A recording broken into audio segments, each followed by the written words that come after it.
Okay, so now that I'm done experimenting, I can turn off the visibility on the experimental layer. If you like your experimental layer enough, you can keep it and let it and have it work with your final drawing if you want. But I'm going to turn mine off. And I'm going to make some new layers. So to make new layers, you can click on the little plus new layer button at the bottom of the layers panel, and then double click on the layer name to rename it. So this will be my background layer. Turn.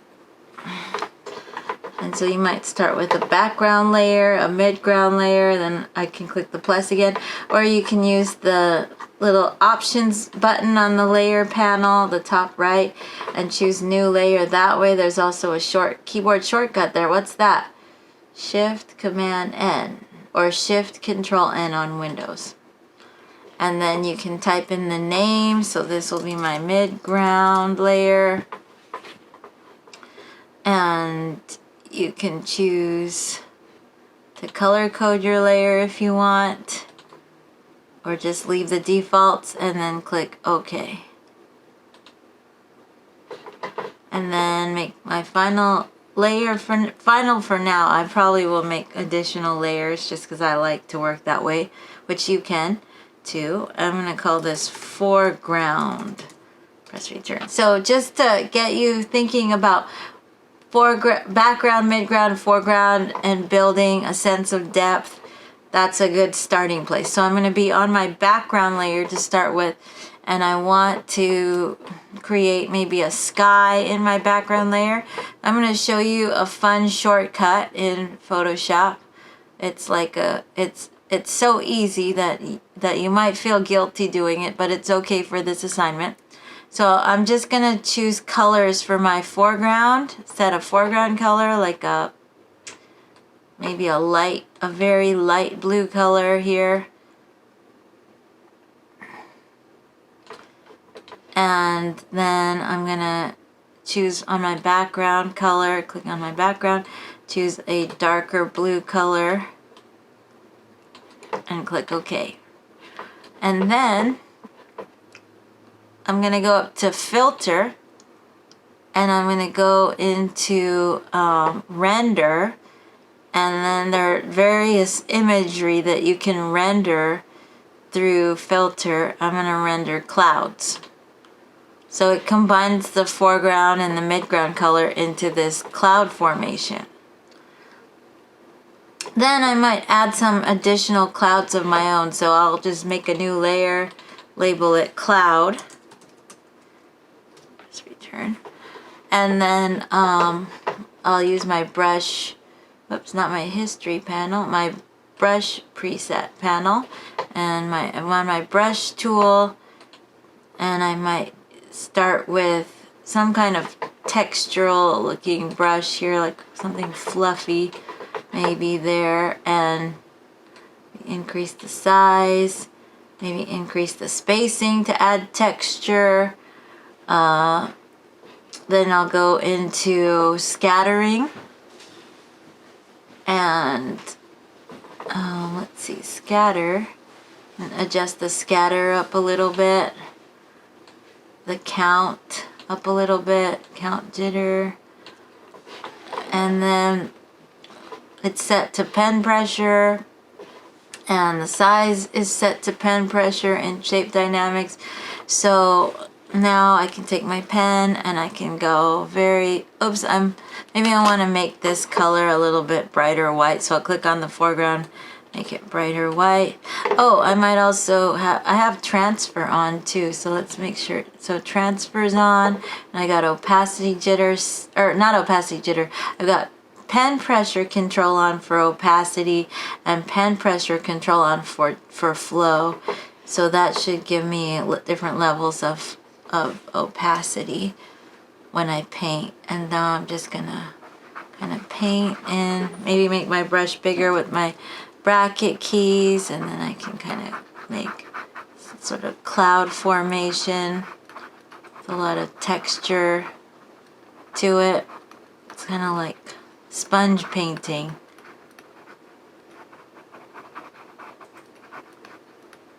because it's working with the scattering going on.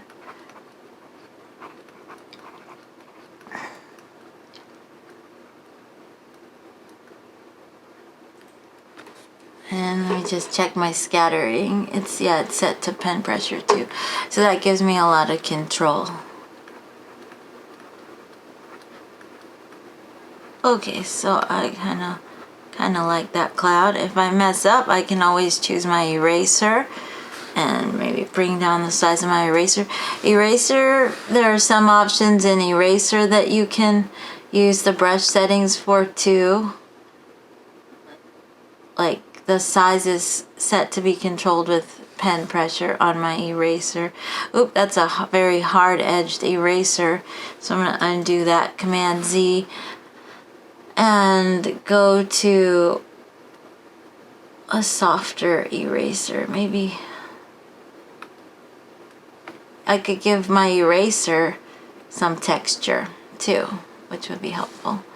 And then when I erase, it'll work better. It's a little bit too rough. Let's see, turn on scattering for my eraser a little bit.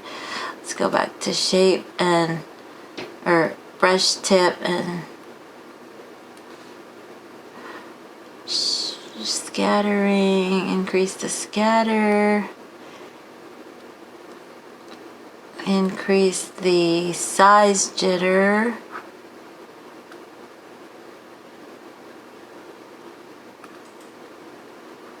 Maybe not so much scattering. Maybe it needs a little bit of angle jitter or something, or roundness jitter. No. Let's see. So now I'm erasing along the edge there. Or let me go back to my paintbrush and paint a little more there. Okay, so that's good enough. That's good.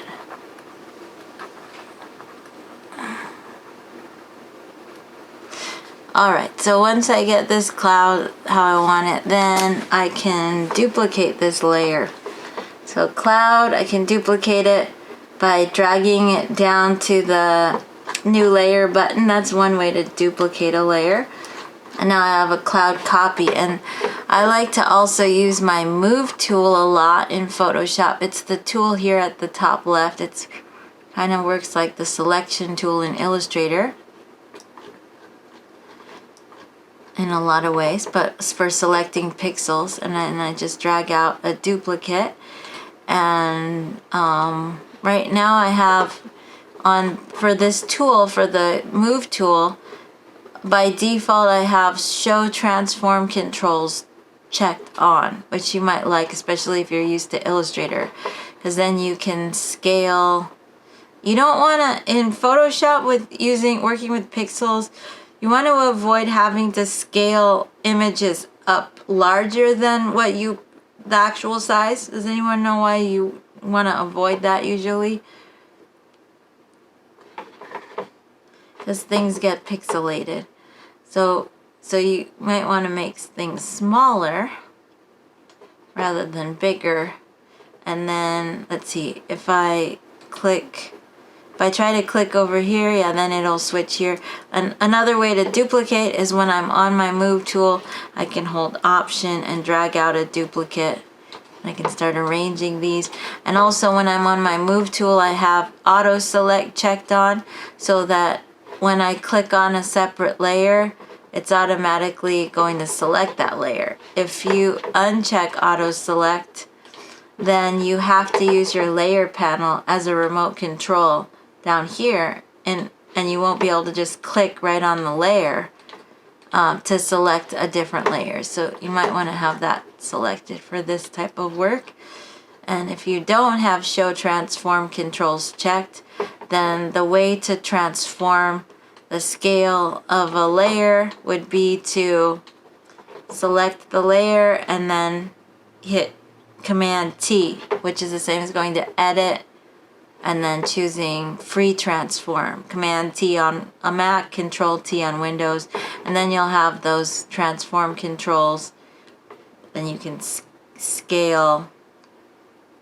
You don't have to hold shift for scaling in proportionally. In Photoshop, it defaults to scaling proportionally if you're not holding shift. When you hold shift, it actually allows you to scale disproportionately. Professor, when you were making a duplicate, did you have to hold control like we did in Illustrator? It's optioned, and it's an option in Illustrator too. Option on a Mac, Alt on Windows. If you Okay. if you make so with this, you can't, well, I guess, yeah, you can click outside to apply the transformation, or let me undo that. Command C. Another way to undo in Photoshop is to click on the history panel, and you can kind of see all your actions that you've made. It will store them in the history panel here, which you can get to under window in alphabetical order as well, history panel. And you can kind of move up the steps of what you've done and just kind of go up the line until, you know, you get to the point where you're happy with. But I'm going to stick with where I'm at. Well, let me go to here. And then, but I think it's nice to have show transform controls checked. But if you make a transformation, let's see, let me just see if I, well, let me duplicate this out first. So if I make a transformation, if you're happy with it, you can click outside or press return, or you can click on the check mark there. Or if you don't like the transformation, you can click the little no button, and it goes back. So I'm going to transform that and click outside, or click on another tool, and that will apply the transformation. Let's see. Okay, so I've got some clouds, and so you can hang stuff off the edges. It'll just chop off what's on the edges. We scale this down a little bit, and I might distort it a little holding shift.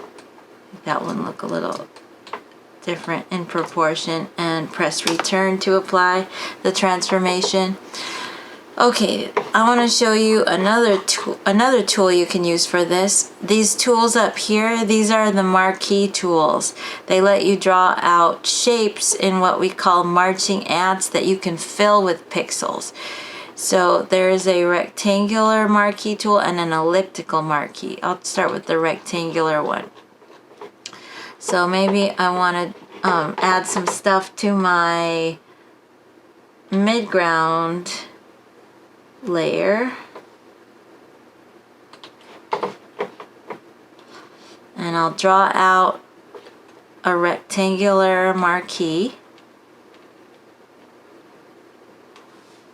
And then I want to fill it with pixels. One quick way to fill it with pixels is to use the paint bucket tool. So if you're on a layer that has imagery on it already, paint bucket's gonna just drop color into an area that has similar color. So you see how it doesn't go over the whole picture. It just goes over. It just adds color to the background in this example. But I don't have anything on this layer, so it's just gonna fill the area within my marching ants, within my rectangular marquee. So I'm gonna choose, let me swap to the blue and then change that color to be like a blue-gray color for maybe the color of mountains. And then I'll take my paint bucket and just click, and it's set in the control panel. You have options here to drop in foreground color or a pattern. I'm just gonna leave it on its normal options, foreground color, normal, opacity 100, and I'm just gonna click. Okay, so now I dropped that in, and I'm gonna deselect, you can either take the tool that made the marching ants in the first place, the marquee tool. You can click outside to deselect, or you can use Command D to deselect on a Mac, or Control D to deselect on Windows. And I can use my move tool and kind of just move this and adjust it a little bit if I want to. That moves the whole midground layer over. So that's, let me just kind of have it go a little off the edge a little bit, because when I drew it out, it wasn't quite touching the edge. You can also nudge things over with your arrow keys a little bit. And then what I want to do is I want to use my eraser and make sure I'm highlighted on my midground layer, because I got deselected off of it. And with my brush settings, I want to just adjust the shape of my eraser, maybe choose a different brush. That maybe, let's see, shape dynamics, we've got angle jitter up. Bring the angle jitter down a little bit. And scattering, maybe if I turn the scattering off and make my brush bigger. And then I am painting with the mouse now. So it's creating this nice kind of rough edge. Maybe I don't want it to be that rough. Maybe something like this is better for my mountain. I can use my Wacom as well. Make my brush bigger. Just kind of alter the edge here to draw the shape of a mountain.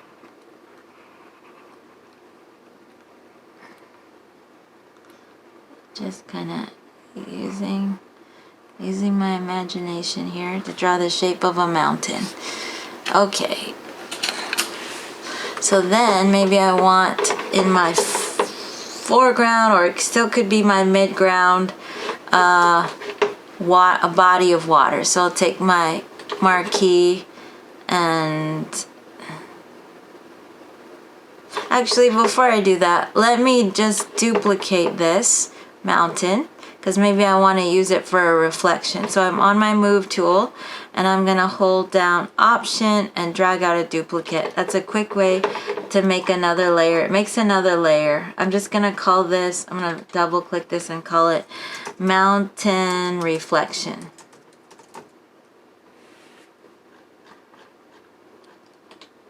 And I can drag that to be upside down. If I hold down Shift and drag, then I can distort it a little bit. So that could be used as a reflection. And then for the, let's see, maybe in the foreground, or I could make a separate layer just to be safe. I just apply that, because now things are grayed out, so I need to click the check mark to apply that transformation, and then I can move on and do something else. So I'll just make a new layer. I'll call this water.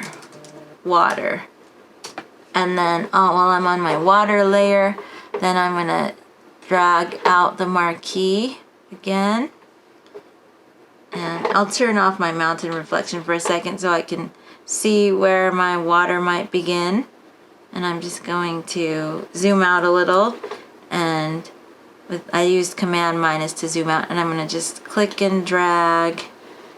And once you drag out a marquee, you can move it around a little bit to adjust it.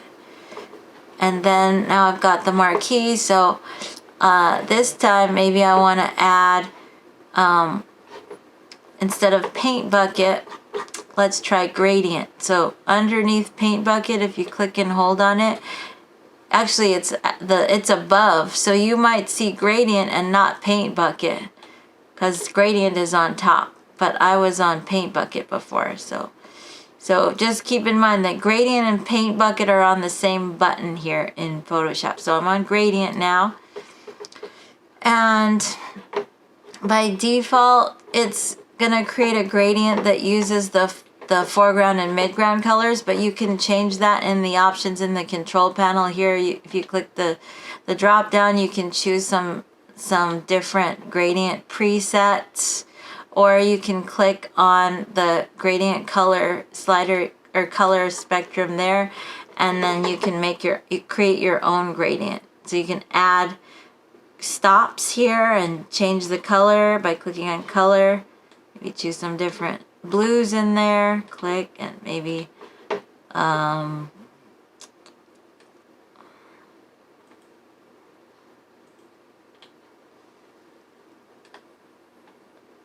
different colors in there.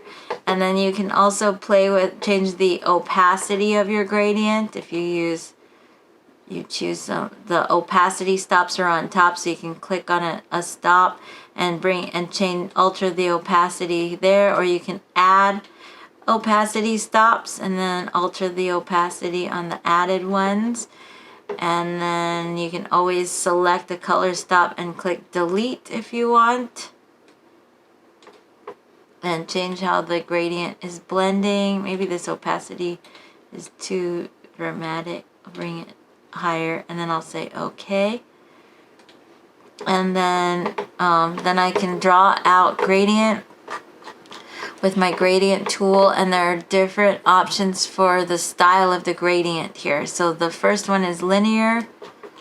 So with linear, it's just like in Illustrator, click and drag, and it's just blending the colors together in a linear fashion. You can hold shift to draw out a straight line and blend the colors dramatically, or give them a more gradual transition like that. There's radial gradient. Maybe I'll choose one of these different presets here. So like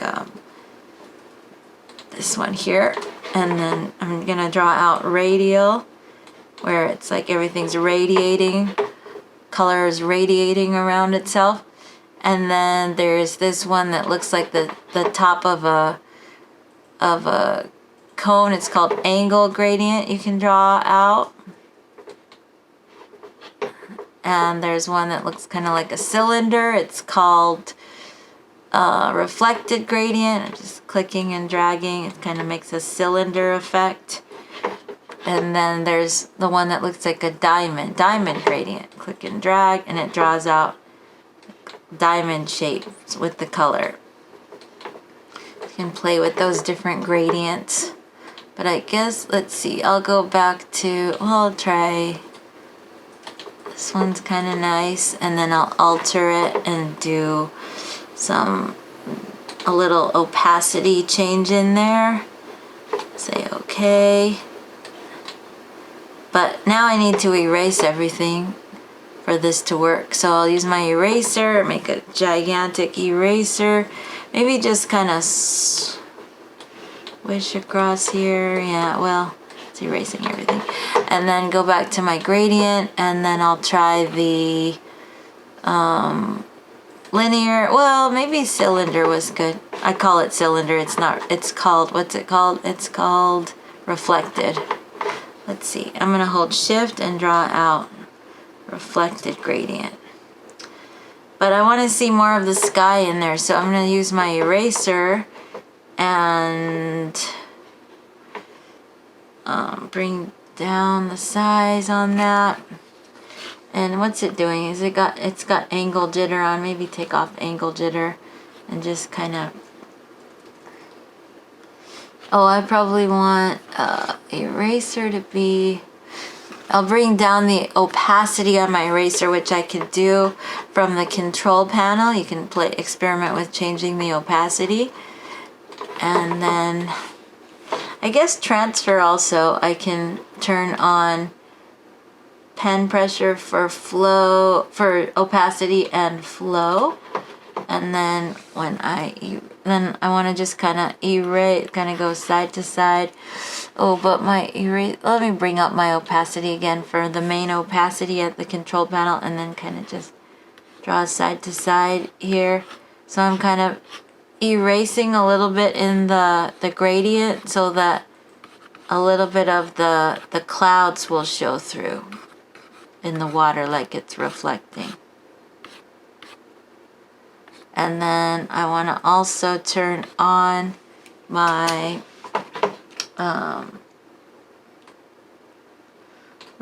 mountain reflection. So that's kind of cool. It's underneath the gradient shape.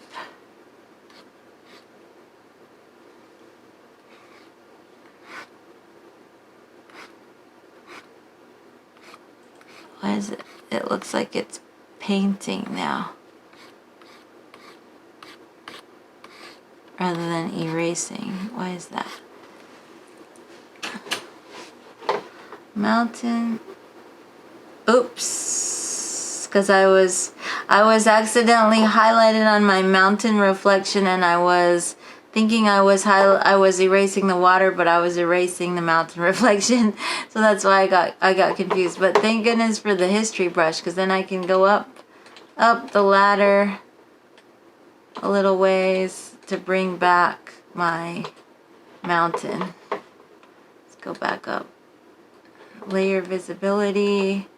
There. Let me turn on my mountain again, then highlight my water, and then when I erase, I'll be erasing the water.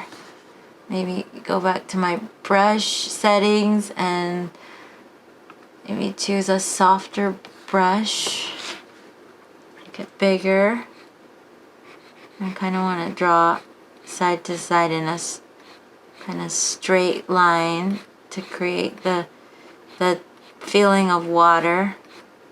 And I could also add some brush strokes like that too with my brush, and maybe some lighter colors. And let me turn off scattering and kind of just do some streaks of white to be like the lighter colors in the water.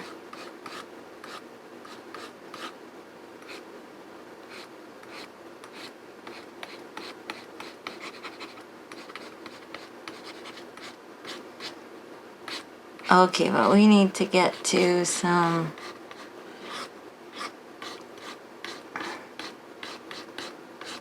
more foreground stuff. So I can hit Command D to deselect. I could do maybe something in the, like, let's see, on the midground a little bit more. Maybe some kind of bushes or something. Let's see. So if I want like something back there, I might do shape dynamics and increase the angle jitter, increase the size jitter to create more texture. Hey, I could even add a texture, add the which one did I like? I liked the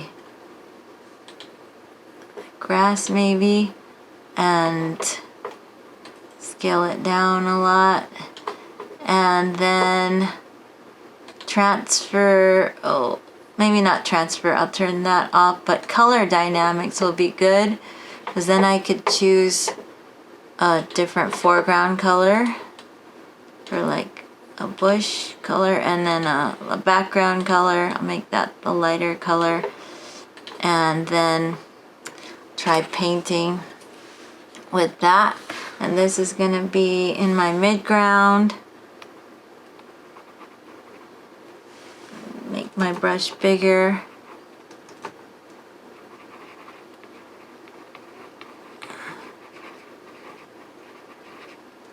Maybe I'll turn off texture and see how it works with it off. It looks like that.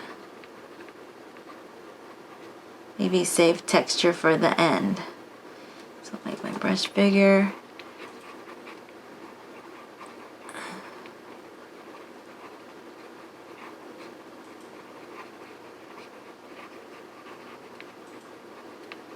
So it's fluctuating between the lighter color and the darker color, and giving me a little bit of a textural look. Then I turn on my turn off color dynamics for a moment and turn on texture, and then paint a little textures here and there. then swap, like I'll do like the darker texture, and then I'll swap to the lighter color on the foreground by pressing X, and then it'll add some of the lighter color as texture.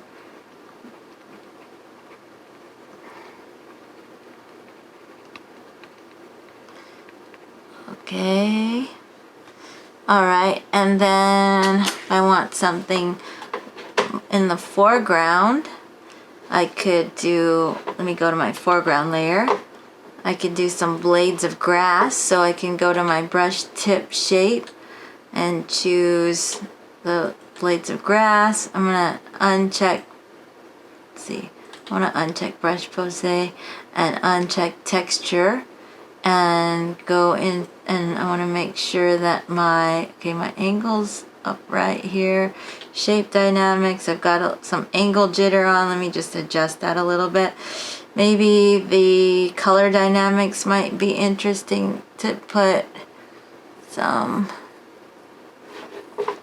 fluctuation in that. Maybe I'll do like a more of a yellow green color and a darker green, and it's gonna do a little, maybe a little foreground background jitter, and I'm gonna increase the size, and then I can just click. It's not really changing. I'm gonna press X and then do the darker colors.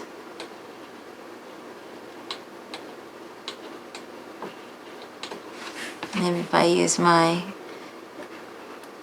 tablet, see what that does. But this is with the mouse.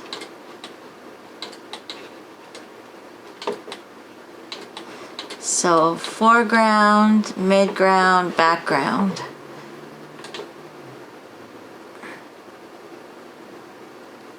And you can draw anything you'd like.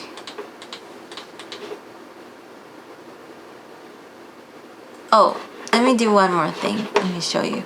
So I'm gonna go back to my maybe background layer. Actually, I'm gonna just highlight my background and do a new layer and call this the sun. So if I want to make a sun, I could take my my marquee, that's the elliptical marquee, and hold down shift to draw out a perfect circle to do a sun. And then I can choose my colors. Foreground could be a light yellow and background could be a deeper kind of orange red color. And then go to my gradient, and I'll select from the drop down here. Let's see, where do I want to select, I want it to go, let's see, basics. Basic will have the foreground to background option to choose again, and then I can choose the radial gradient, and then I can just click and drag in there to draw my sun, and I can keep clicking and dragging to change how it looks, how it's, where the lighter color is going to be, where it's going to start, till I get it the way I want it. So if I'm happy with that, go with that, or maybe like that. And then maybe I want to do kind of a glow around the sun. So one thing that you can do is you can switch what you're selected around. Right now I'm selected around the circle. If I go to select, I can inverse select. So it selects everything outside of the circle. So now I can take my paintbrush and find a different brush tip. Maybe I'll go back to the brush settings, go to brush tip, and choose something that could work nice for the rays of the sun. Maybe that, something with texture. Maybe not scattering. Maybe what I want is transfer, and it's on pen pressure, and then let's see, I'll make my brush bigger, and I could do, let's see, like some sun rays. Let me draw with the lighter color. It's on color dynamics, so I'll just go to the lighter color. And that's weird. Why does it look like it's the move tool now? Cancel. Okay, brush, and that's very strange here.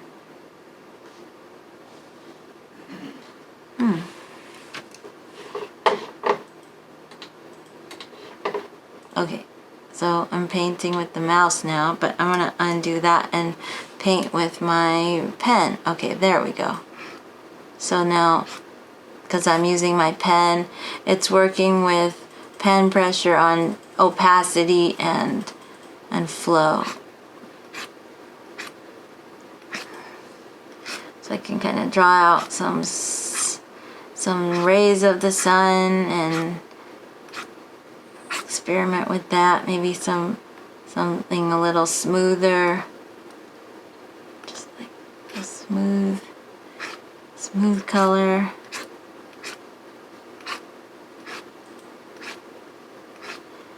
And then if I want to just tone that down, I can take my eraser, just the eraser, and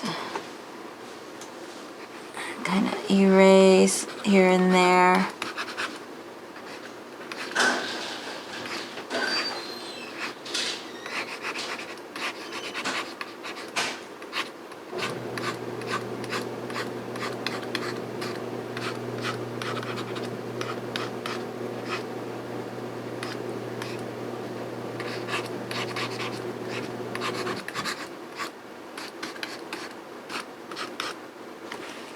And then when I'm done, I can deselect, Command D, and now I've got a sun there of sorts, which I can still kind of tweak and erase around.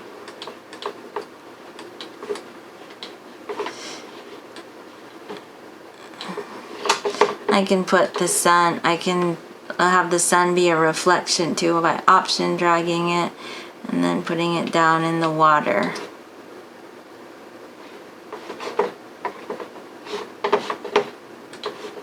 Okay, so that's about it. You can just create whatever you'd like, whoops, and use those tools. Any questions?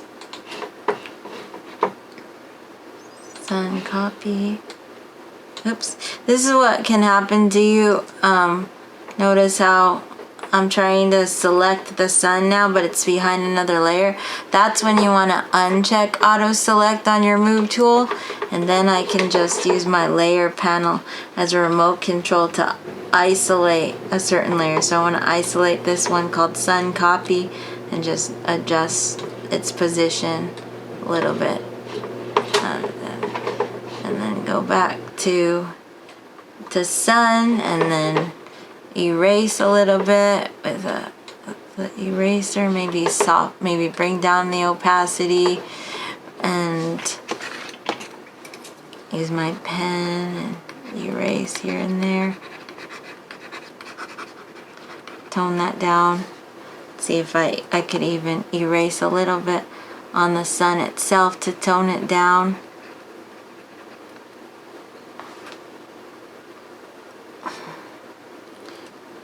Or if I go too far, remember you can go back in time.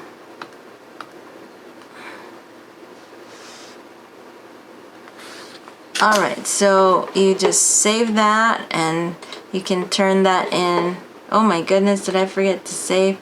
Shame on me. Don't do as I say, not as I do. Make sure you save your work early. Go file, save, and keep saving every chance you get, every time you do anything you like, because you never know when the computer's gonna crash. You could lose all your work.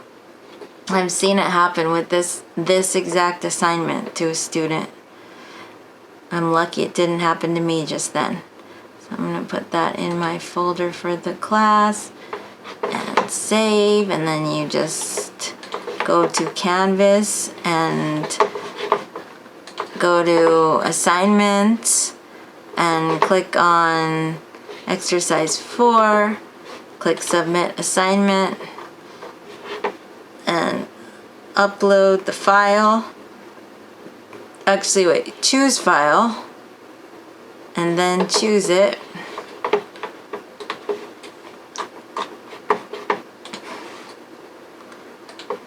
And you can just turn in a Photoshop document, last name, first initial, exercise 4, and open, and then submit assignment.